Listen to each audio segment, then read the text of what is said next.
My name is Emma Callahan. I wore red to the Thanksgiving dinner because I knew she hated it. My mother always said that dress made me look like a politician's second wife. Too ambitious, too obvious, too much. Maybe she was right. But that night, I wanted to be seen. I hadn't stepped foot inside that house in almost 2 years. And yet, when the butler opened the door and asked for my name like I was a guest at someone else's wedding, I didn't flinch. I gave it. Calmly handed him my coat and walked into a room full of people who used to be family. They didn't look up. Not when I passed the photo wall where my face had quietly disappeared. Not when I stood beside the fireplace trying to pretend my hands weren't trembling. Not even when I sat down in the only empty chair tucked behind a buffet table like an afterthought. Dinner began, forks clinked. Logan, my older brother, bragged about his promotion. My sister Amelia laughed too loudly. My father poured another glass of wine, nodding like a man who still believed he was in control. No one said my name. Then came the fork on the wine glass. Clink, clink. I looked up. My mother stood tall in cream silk and began to speak. She called it a toast, but it wasn't. It was a warning. A monologue dressed in etiquette aimed at me, but spoke into the room. A lecture about family humility, respect, and how some daughters forget. I didn't interrupt. I just picked up my napkin. And when I stood to leave, she slapped me. Right there, in front of everyone. Logan clapped. My father sipped his wine. And that was the night I made 3 calls. By morning, their world would begin to crack. The slap burned, but not as much as the silence that followed. No one moved. No one gasped. No one reached for me. Not even out of instinct or embarrassment. They just kept eating, like it hadn't happened. Like I hadn't happened. I stepped back steady and placed my napkin on the edge of the plate. Then I walked out through the hallway that used to smell like cinnamon and pine. Past the coat rack I helped install when I was 17. Past the photographs that stopped including me 5 years ago. By the time I reached the front door, I felt nothing. No shame, no heartbreak. Just a clarity I hadn't felt in years. But this didn't start with the slap. It started 10 days earlier when a cream-colored envelope appeared in my Boston mailbox. I knew the handwriting instantly. Amelia's flawless, curated like a lifestyle brand logo. I almost threw it away without opening it. But I didn't. Inside a handwritten invitation. Emma. We hope you'll join us for Thanksgiving this year. 3 p.m. sharp. Family home. Love, Amelia. I read it once, then again. No apology, no explanation for the silence after I left. Just a neat little request like nothing had happened. I set the card down on my kitchen table and stared at it for a long time. They hadn't called when I moved. Not when I changed numbers.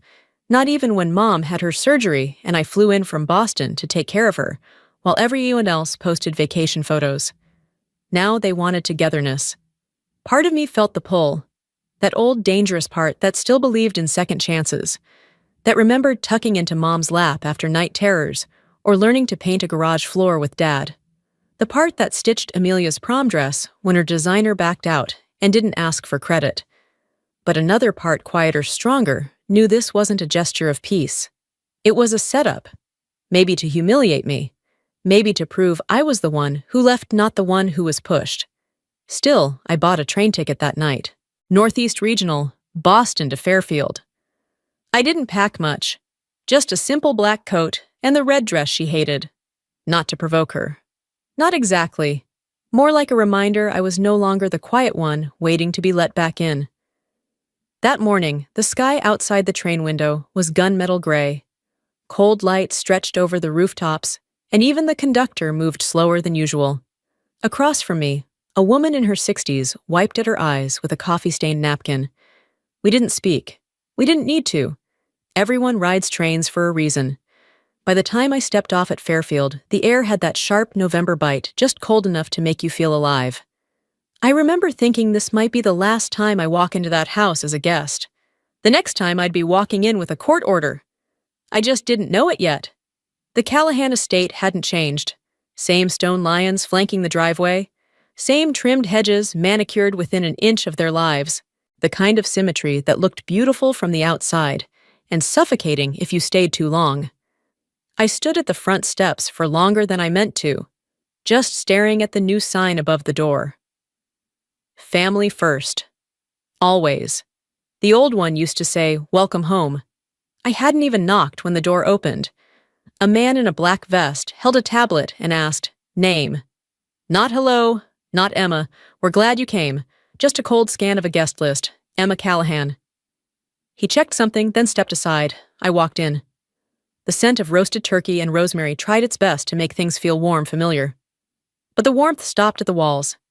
Inside it felt more like a showroom than a home. Every flower arranged, every cushion fluffed, every smile too polished. Then I saw the seating chart, taped to the buffet cabinet like an exhibit. My name wasn't on it, not even a +1 space, just guest, far end. I swallowed the burn rising in my chest and handed my coat to another staffer. Not a cousin, not Amelia, staff. No one turned. No one said, "Emma, you made it." They just kept clinking glasses and murmuring in curated tones. Amelia was the first to approach all pageantry and teeth. "Well, look who decided to join the living," she said, projecting the line so the whole room could hear. There was polite laughter, the kind that stings more than outright mockery. Dad gave a half nod from his armchair. Didn't rise. Logan brushed past me without a word and popped a deviled egg in his mouth like I was invisible. I found the empty chair. Back corner near the service tray. I sat without fuss. Hands folded, back straight, breathing quiet. Dinner began around 4. The turkey was perfect, the stuffing familiar. For a brief moment, I let the scent transport me to childhood, 15 years old, stealing bites from the stove, while Mom shooed me away with a wooden spoon. But it didn't last. As I reached for the cranberry sauce, I felt it every eye subtly shifting toward the head of the table. Mom stood. Her cream dress didn't wrinkle. Her fork tapped once on her wineglass. Then again. The room hushed. She smiled that hostess smile she wore like armor. "Before we move to dessert," she began, "I'd like to say a few words." I already knew I was the subject even before she turned her gaze on me. "I look around this room," she said sweetly, "and I see loyalty, I see tradition, and I see family who understands that respect is earned, not assumed." The air tightened. In every family, she continued, there comes a time when we must remind ourselves where we come from and what we owe to one another. She didn't have to look at me. Everyone knew. Because sometimes... Her voice softened, some daughters forget. A few people chuckled. Logan smirked, arms crossed. She went on humility, entitlement, how money doesn't buy respect, how success without gratitude is just noise. Each word landed like a well-aimed stone. Then she said it. Entitlement is ugly, especially in family. Logan clapped once, twice, then 3 slow times. "That's Mom's best one yet," he muttered. I sat still, red dress, red wine, red heat in my chest, and then I stood. No words, just the quiet sound of my chair scraping back, and her hand coming down like judgment. I didn't slam the door. That would have been too generous, too loud. Instead, I walked out of the house like I'd never been part of it. Down the front steps, through the cold November air, past the same iron gates that once felt like protection and now looked like bars. No one followed me. Not a single voice calling out. Not even to pretend. I sat on the front steps, knees tucked into my coat cheeks, still stinging from the slap. But it wasn't pain I felt. It was something colder, cleaner. Clarity! I reached into my coat pocket and pulled out my phone. My hand was steady. I scrolled past names I hadn't touched in months until I found the first one. Dorian Ashby, attorney, former trust specialist, and the one person I called 2 years ago when I started noticing things that didn't add up. He picked up on the second ring. "I was wondering how long it would take," he said. "Activate it," I said quietly. "Everything we planned. Trust freeze, full scope, file the injunction." There was a pause as I heard him pull up documents on his end. "You still have power of attorney over your mother," he said. "She never revoked it. She didn't know how," I replied. "And your father?" "Too arrogant to check exactly." "You sure?" I closed my eyes. "By morning I want everything locked, quietly, no media." "You know me," Dorian said. "I don't do noise." We hung up without goodbyes. We never needed them. The second call was to Marla Teague, a forensic accountant I met during a nonprofit audit 2 years ago. We had once joked that she'd be the one to call if the apocalypse involved spreadsheets. She answered groggy. Emma. What time is it late? I said. And I'm sorry, but I need you to pull files. She was quiet for a moment. Then, what did they do? I'm sending you photos. Ledgers, handwritten checks, cash logs. I found them in my father's study before dinner. I need cross-referencing on dates, deposits, vendor accounts. I clicked send before she could respond. A beat.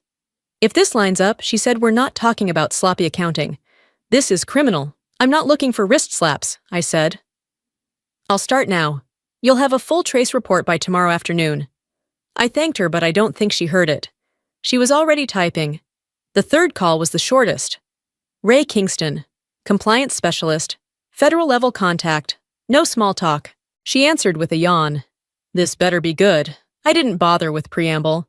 I read her the foundation's EIN number and sent a secure Dropbox link. It contained everything: scans, flagged transactions, security logs from my parents' office network, all backed up from when I'd stayed with Mom post-surgery. She didn't ask questions.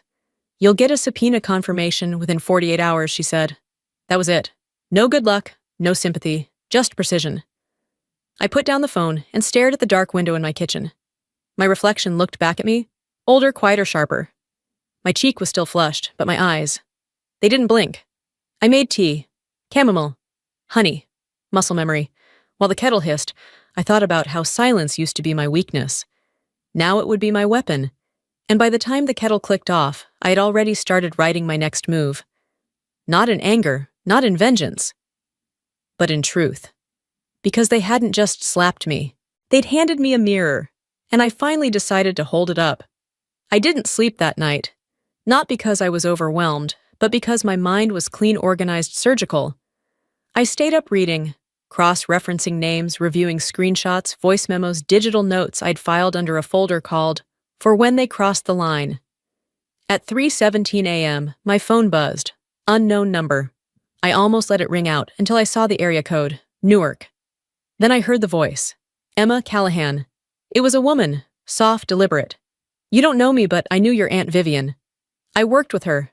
I kept something she asked me to hold, just in case. The name landed like ice on the back of my neck. Aunt Vivian. The only person who had ever called out my father's behavior without flinching. The woman who vanished from family photos after her sudden illness. The one they buried with a eulogy that sounded more like an apology. Why now, I asked. Because tonight your name came up in a forum, she said. The trust freeze. The injunction. And I knew this was the moment. She told me to meet her in the Newark County Records Building, 4th floor, back archive room, 4 p.m. sharp. I didn't ask for more. I didn't need to. I just said I'll be there. The next day, the building was nearly empty. Gray hallways, stale air, the kind of place bureaucracy came to rot. She was waiting in the archive room, small, silver-haired, her cardigan stretched at the elbows. Her name tag read Joelle D. You look like her, she said, voice low, but your eyes are sharper. She pulled out a narrow folder from behind a loose panel in the filing cabinet. Vivian told me if anything ever happened to her, or if your father tried to erase her, I had to give this to you. Only you. Inside was a thumb drive. No label, no markings, and one sheet of paper, handwritten. Emma. If you're reading this, they've done what I feared. This isn't about inheritance. It's about identity. They used you, your name, your clean record, your silence. You were the decoy. The girl they could legally attach accounts to because you'd never ask questions. My breath caught. I stared at the drive in my hand, like it might burn through my skin. Joelle placed a hand on mine. Play it offline. No Bluetooth. No cloud. And Emma, don't wait too long. I drove straight home. Didn't speak. Didn't blink. I turned off Wi-Fi, unplugged everything, and slid the drive into my old laptop. A file blinked on the screen. Dated 2018. I clicked play. It started with static, then my father's voice. We'll shift everything into Emma's name. She won't notice. Make it look like part of her education trust. Amelia's voice. And if the IRS looks my mother calm as ever, she's too proud to question. She'll think it's a gift. That's her weakness. Laughter. My father again. She was always too honest to be dangerous.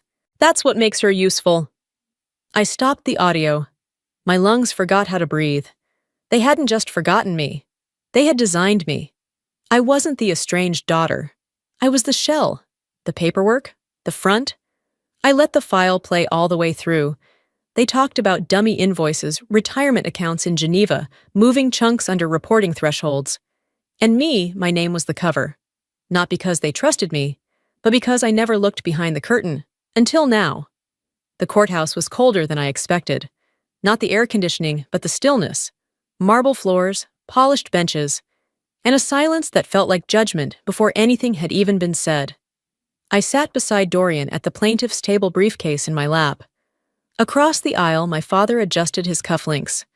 My mother sat next to him, face unreadable, lips pressed into a permanent line. Logan stared straight ahead, jaw clenched like he was biting through his own tongue. Their attorney, Carlton Merritt, looked like a man who still believed his voice could shape the truth. Silver hair, expensive suit, and a smile just a little too confident. The judge entered. This is an emergency hearing regarding the motion to reverse the freeze on the Callahan Family Trust. Carlton stood first. Your Honor, he began, voice smooth. My clients believe this action filed by Ms. Emma Callahan was made in retaliation, not in reason. The trust supports multiple generations. To freeze it over unverified claims would cause undue harm to innocent parties. He paused dramatically, then added, Ms. Callahan has a well-documented emotional history. Estrangement, instability, erratic financial decisions. Dorian didn't move. He just looked at me and nodded once. I stood. My name is Emma Callahan, I said. And I froze the trust not out of emotion, but because I had proof. I handed a folder to the clerk. Your Honor, enclosed are 2 documents. One, a forensic analysis of fraudulent activity tied to the trust. 2, an audio file recorded by a federal witness featuring my parents, discussing how they used my identity to shelter assets from IRS scrutiny. The judge lifted an eyebrow. Play it. A technician cued the file, and then his voice. Put it in Emma's name. She won't question it. That's her gift. She never asks. She thinks silence is loyalty. A long silence followed. No one moved. The judge looked at my father. Mr. Callahan, is that your voice? He hesitated. That recording, yes or no? He exhaled. Yes. She nodded once, made a note, then looked at Carlton. Motion denied. The freeze remains. Furthermore, I'm referring this to federal authorities for investigation. She didn't even raise her voice. She didn't have to. Gavel strike, court adjourned. I stood, gathered my coat. As I reached the aisle, I heard him behind me. You think this is over? I turned. No, I said. I think it's finally begun. Then I walked out. And didn't look back. 3 days after the hearing, it arrived. A cream-colored envelope. No return address. Handwritten in ink that had faded slightly with time. Just 5 words on the front, in a script I hadn't seen since childhood. To the rightful heir, BD. My breath caught. I stood in the hallway for a long moment, holding it against my chest like it might disappear if I moved too quickly. Inside was a letter, and a small flash drive. The handwriting was unmistakable. My grandfather's broad, looping, gentle. He used to sign my report cards with little smiley faces next to the A's. Emma. If you're reading this, then you already did what I never had the courage to. You stood up to them. I saw what they did to you, the way they clipped your wings and told you it was for your own safety, how they spun silence as dignity.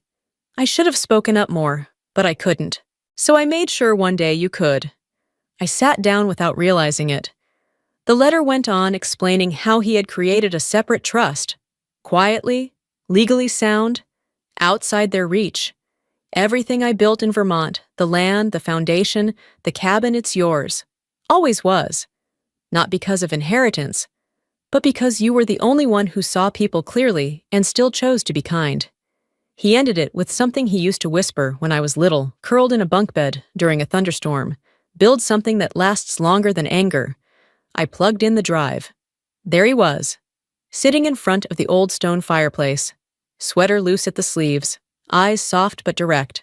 If you're watching this, he said, they've done what I feared, but I need you to know this was always meant for you, not because you were loud, but because you were right. The screen faded to black. I didn't cry. I just sat there, hands steady, heart full. And finally, for the first time in my life, I believed him. The cabin was just as he left it. Wood stacked neatly, mug still on the windowsill. The old lantern above the mantel flickered softly when I lit it that first night. I named the foundation the Lantern House. It wasn't about legacy or revenge. It was for women like me, silenced, discredited, erased. We offered financial literacy workshops, legal clinics, and a place to sit across a table and be seen. Amelia never asked for forgiveness. She just showed up one day with a casserole dish and stayed long enough to stir soup at a meeting.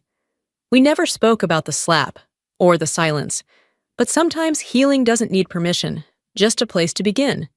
And when people ask how I survived them, I tell them this: I didn't break the family. I just stopped letting it break me.